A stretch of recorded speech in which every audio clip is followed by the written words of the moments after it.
Hello viewers, welcome to our channel. నేను మీ చరణ్ పరిమి. చంద్రబాబు గారిని కలవనున్న ఎన్టీఆర్ ఎందుకు కలవబోతున్నారు అనేది ఇప్పుడు ఆసక్తికరంగా మారింది. ఎందుకంటే చాలా కాలంగా టీడీపీ పార్టీతోటి డిస్టెన్స్ మెయింటైన్ చేస్తూ వస్తున్నారు జూనియర్ ఎన్టీఆర్ గారు. ఆయన సినిమాలు ఆయన చేసుకుంటున్నాడు. తర్వాత పాన్ ఇండియా స్టార్గా ఎదిగారు. ఆ తర్వాత గ్లోబల్ స్టార్గా కూడా ఒక గుర్తింపు అయితే తెచ్చుకున్నాడు. ఇప్పుడు దేవరా సినిమాతోటి ఆ పాటలన్నీ బయటకు వస్తున్నాయి కదా. కొంత హల్చల్ అయితే జరుగుతూ ఉంది. ముఖ్యంగా ఈ పార్టీకి గతం నుంచి దూరంగా ఉంటూ వచ్చిన జూనియర్ ఎన్టీఆర్ గారు ఇప్పుడు కలిసి పార్టీకి దగ్గర అవ్వాలనుకుంటున్నారు అనేది ఇప్పుడున్న వార్త. ఎందుకు దగ్గర అవ్వాలనుకుంటున్నారు? రాజకీయంగా ఏం మార్పులు జరిగాయి? జూనియర్ ఎన్టీఆర్ గారు రాజకీయంగా తన ప్రస్థానాన్ని ఏ విధంగా ఆలోచిస్తున్నారు?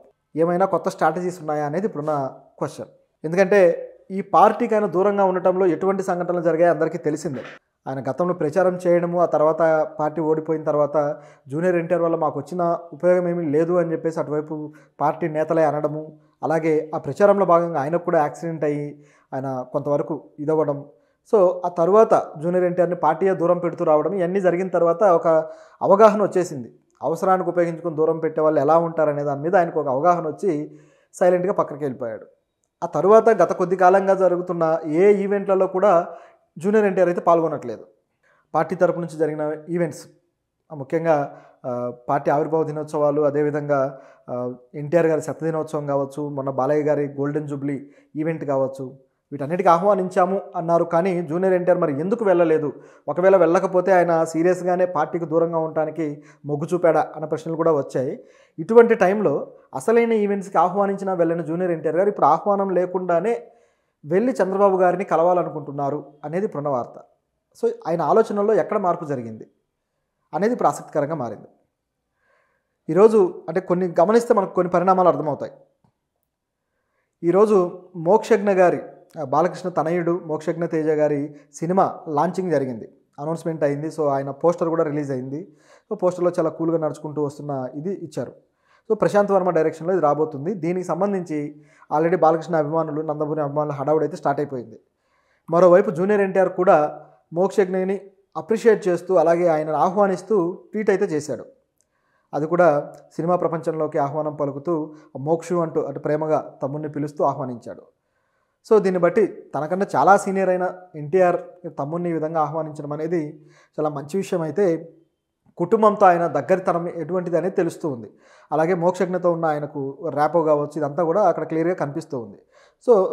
ఇది ఒక ఎత్తు, అంతా కూడా పాజిటివ్గానే ఉంది అని. ఎందుకంటే నిన్నటిదాకా బాలయ్యకి ఎన్టీఆర్కి పడట్లేదు, బాలయ్య అవమానించాడు, లేకపోతే బాలయ్య పిలిచినా వెళ్లకుండా బాలయ్యని ఎన్టీఆర్ అవమానించాడు, ఇట్లా రకరకాల వార్తలు వచ్చాయి. ఆ ఈవెంట్ టైంలో కర్ణాటక వెళ్ళిపోయి అక్కడ దర్శనం ఏదో చేసుకొని రావడం, ఇవన్నీ చూసిన తర్వాత ఈ వార్తలకి బలం చేకూరినట్టు అయింది. ఇప్పుడు చూస్తే ఒక్కసారిగా ఈ గ్యాప్ అంతా కూడా ఏం గ్యాపు లేదు, అంతా కూడా సమసిపోయింది, కేవలం ఈ ఊహాగానాలే అన్నట్లుగా ఇప్పుడు సీన్ అయితే కనపడుతుంది. మరి నిజంగా ఈ ఊహాగానాలేనా అంటే దీనిలో కొన్ని రకాల పద్ధతులు, స్ట్రాటజీస్ ఉంటాయి. పగలు ప్రతీకారాలాగా కాదు కదా. ఖచ్చితంగా ఒక ఇంటి కుటుంబం నుంచి వచ్చినప్పుడు ఆ స్పందన అనేది ఆ మాత్రం ఉంటుంది. మొన్నే చూసాం కదా, పవన్ కళ్యాణ్ గారు బర్త్డేకి అల్లు అర్జున్ గారు విషెస్ చెప్పారు. మరి అప్పటిదాకా వాళ్ళ మధ్య వైరం జరుగుతూ వచ్చింది, ఒకరి మీద ఒకరు ఇండైరెక్ట్గా సెటర్లు వేసుకున్నారు, అంత క్లియర్గా కనపడింది. అయినా సరే చెప్పారు. ఒక ఇంటికి సంబంధించి ఉన్నప్పుడు ఆ మాత్రం ఆప్యాయత, అనుబంధం అనేది సరైన సందర్భంలో బయటికి తీసుకురావడం అనేది వాళ్ళలో ఉండే ఒక మంచి క్వాలిటీ. అది ఇక్కడ కనపడుతుంది. అయితే దీంట్లో ఎందుకు చంద్రబాబు గారిని కలుస్తున్నారు, దీని వెనక ఏం జరగబోతుందని చూస్తే, చంద్రబాబు గారిని కలవడానికి గల కారణం ఏంటంటే, ఈ వరదలు, విజయవాడ వరదలు ఏవైతే జరిగాయో, ఈ వరదల తరువాత సినిమా ఇండస్ట్రీ నుంచి మొట్టమొదటిసారిగా స్పందించిన వ్యక్తి ఎవరయ్యా అంటే జూనియర్ ఎన్టీఆర్ గారు. ₹1 కోటి ప్రకటించారు. తెలంగాణకి 50 లక్షలు, అలాగే విజయవాడకి 50 లక్షలు. ఎందుకంటే తెలంగాణలో కూడా భారీ నష్టం జరిగింది. ఇట్లా ప్రకటించిన తర్వాత మిగతా నటులు అంతా కూడా నటీమణులు ప్రకటిస్తూ వచ్చారు. ఇదొక ఎత్తు. అయితే ఇప్పుడు ఈ విరాళాన్ని డైరెక్ట్గా సీఎం నిధికి ప్రకటించారు కాబట్టి డైరెక్ట్గా సీఎం గారిని కలిసి ఇవ్వాలనేది జూనియర్ ఎన్టీఆర్ గారి ప్లాన్. దీంతోపాటు దీని ఒక అవకాశంగా చేసుకొని పార్టీతో ఉన్న గ్యాప్ని పూడ్చుకోవాలనుకుంటున్నట్టుగా కనిపిస్తుంది. అందుకే మోక్షజ్ఞ గారికి కూడా ఆ వెల్కమ్ చెప్పడం కానీ ఇవన్నీ కూడా చూస్తూ ఉంటే మరింతగా పార్టీతోటి మమేకం అవ్వాలన్న ఆలోచన కనిపిస్తుంది. ఎందుకు ఇప్పుడు అవ్వాలనుకుంటున్నారు? కొద్ది రోజుల క్రితం నుంచే టీడీపీ నాయకులు అయితే జూనియర్ ఎన్టీఆర్ని మా నాయకుడిగా అంగీకరించము, జూనియర్ ఎన్టీఆర్ని మేము యాక్సెప్ట్ చేయము అంటూ ఇండైరెక్ట్గా మాట్లాడుతూ వచ్చారు. డైరెక్ట్ చంద్రబాబు గారు అనలేదు, కానీ రాష్ట్ర స్థాయి పెద్ద నాయకులు అంటూ వచ్చారు. అటువంటి సందర్భంలో ఇక్కడ చూస్తే మాత్రం సీన్ రివర్స్లో ఉంది. ఎందుకని జూనియర్ ఎన్టీఆర్ గారు ఇప్పుడు పార్టీకి దగ్గర అవుతున్నారు అని లోకేష్ గారికి ఏమన్నా చెక్ పెట్టడానికి ప్రయత్నమా అంటే అది కాదు, కానీ అంటే అక్కడ అవకాశం కూడా లేదు. కానీ ఇక్కడ ఉన్న విషయం ఏంటంటే జూనియర్ ఎన్టీఆర్ గారు ఇప్పుడున్న ప్రభుత్వానికి అనుకూలంగా ఉండటం వల్ల తన కెరియర్కి ఎటువంటి ఇబ్బంది రాకుండా చూసుకోవడానికి ఒక ఆలోచన అయితే చేస్తున్నట్టు కనిపిస్తుంది ఓవరాల్గా. ఎందుకంటే గత ప్రభుత్వం ఆల్రెడీ ఎటువంటి పనులు చేసిందో చూసాం. పవన్ కళ్యాణ్ గారిని ఇబ్బంది పెట్టి కొంతమంది హీరోలని కాస్త కఠినంగా వ్యవహరించి ఇచ్చేసిన సంఘటనలు మనం చూసాం ఆల్రెడీ. అదే పద్ధతిలో ఈ ప్రభుత్వం ఇలా చర్యలు తీసుకోకుండా కాస్త ఇదిగా ఉండటం కోసమే జూనియర్ ఎన్టీఆర్ గారు ఈ విధంగా స్టెప్ తీసుకున్నట్టు కనిపిస్తుంది. దాంతోపాటు మోక్షజ్ఞకి వెల్కమ్ ఇవ్వడం కూడా అది చూస్తూ ఉంటే కుటుంబానికి నేను అయినవాడినే అని చెప్పుకోవడానికి ఆయన ప్రయత్నిస్తున్నట్టుగా ఉంది. పార్టీ తరపు నుంచి జరిగిన ఈవెంట్స్, ముఖ్యంగా పార్టీ ఆవిర్భావ దినోత్సవాలు, అదేవిధంగా ఎన్టీఆర్ గారి శతదినోత్సవం కావచ్చు, మొన్న బాలయ్య గారి గోల్డెన్ జూబ్లీ ఈవెంట్ కావచ్చు, వీటన్నిటికీ ఆహ్వానించాము అన్నారు. కానీ జూనియర్ ఎన్టీఆర్ మరి ఎందుకు వెళ్ళలేదు, ఒకవేళ వెళ్ళకపోతే ఆయన సీరియస్గానే పార్టీకి దూరంగా ఉండటానికి మొగ్గు చూపాడా అన్న ప్రశ్నలు కూడా వచ్చాయి. ఇటువంటి టైంలో అసలైన ఈవెంట్స్కి ఆహ్వానించినా వెళ్ళిన జూనియర్ ఎన్టీఆర్ గారు ఇప్పుడు ఆహ్వానం లేకుండానే వెళ్ళి చంద్రబాబు గారిని కలవాలనుకుంటున్నారు అనేది ఇప్పుడున్న వార్త. సో ఆయన ఆలోచనల్లో ఎక్కడ మార్పు జరిగింది అనేది ఇప్పుడు ఆసక్తికరంగా మారింది. ఈరోజు అంటే కొన్ని గమనిస్తే మనకు కొన్ని పరిణామాలు అర్థమవుతాయి. ఈరోజు మోక్షజ్ఞ గారి బాలకృష్ణ తనయుడు మోక్షజ్ఞ తేజ గారి సినిమా లాంచింగ్ జరిగింది, అనౌన్స్మెంట్ అయింది. సో ఆయన పోస్టర్ కూడా రిలీజ్ అయింది.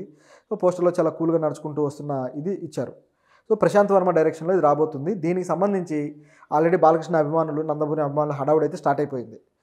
మరోవైపు జూనియర్ ఎన్టీఆర్ కూడా మోక్షజ్ఞని అప్రిషియేట్ చేస్తూ అలాగే ఆయనను ఆహ్వానిస్తూ ట్వీట్ అయితే చేశాడు. అది కూడా సినిమా ప్రపంచంలోకి ఆహ్వానం పలుకుతూ మోక్షు అంటూ అటు ప్రేమగా తమ్ముడిని పిలుస్తూ ఆహ్వానించాడు. సో దీన్ని బట్టి తనకన్నా చాలా సీనియర్ అయిన ఎన్టీఆర్ తమ్ముడిని ఈ విధంగా ఆహ్వానించడం అనేది చాలా మంచి విషయం. అయితే కుటుంబంతో ఆయన దగ్గరితనం ఎటువంటిది అనేది తెలుస్తూ ఉంది. అలాగే మోక్షజ్ఞతో ఉన్న ఆయనకు ర్యాపో కావచ్చు, ఇదంతా కూడా అక్కడ క్లియర్గా కనిపిస్తూ ఉంది.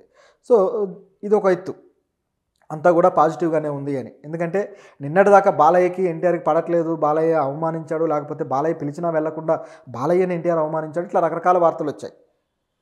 ఆ ఈవెంట్ టైంలో కర్ణాటక వెళ్ళిపోయి అక్కడ దర్శనం ఏదో చేసుకొని రావడం, ఇవన్నీ చూసిన తర్వాత ఈ వార్తలకి బలం చేకూరినట్టు అయింది. అది వాళ్ళ వైపు నుంచి వస్తే ఆ జెస్చర్ అనేది ఇంకా బాగుంటుంది. జూనియర్ ఎన్టీఆర్ ఎలాగో స్పందిస్తాడు, ఎలాగో కలుస్తాడు, చేస్తాడు.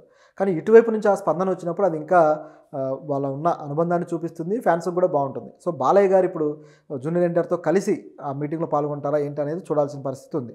ఎందుకంటే ఇప్పుడు ఏదైతే ఈ మోక్షజ్ఞ లాంచింగ్ ఉందో దీంట్లో జూనియర్ ఎన్టీఆర్ కీలకంగా ఆ సినిమాకి సంబంధించి కొద్దిగా ముందు స్టెప్ అయితే తీసుకోబోతున్నాడని కూడా ఒకవైపు వినిపిస్తూ ఉంది. ఎట్లా అంటే ఈ ప్రశాంత్ వర్మ తీస్తున్న సినిమాటిక్ యూనివర్స్లో కొంతమంది యాక్టర్స్ని, అక్కడ కొంచెం పెద్ద యాక్టర్స్ని పెట్టాలనే ఆలోచనలో ప్రశాంత్ వర్మ ఉన్నాడు. దీంట్లో భాగంగా బాలకృష్ణ గారు అయితే ఈ సినిమాలో కాస్త గెస్ట్ రోల్ అనేది చేసే అవకాశం ఉంది. సో దీంతోపాటు జూనియర్ ఎన్టీఆర్ని కూడా అటువైపు లాగే అవకాశం అయితే ఇక్కడ కనిపిస్తుంది.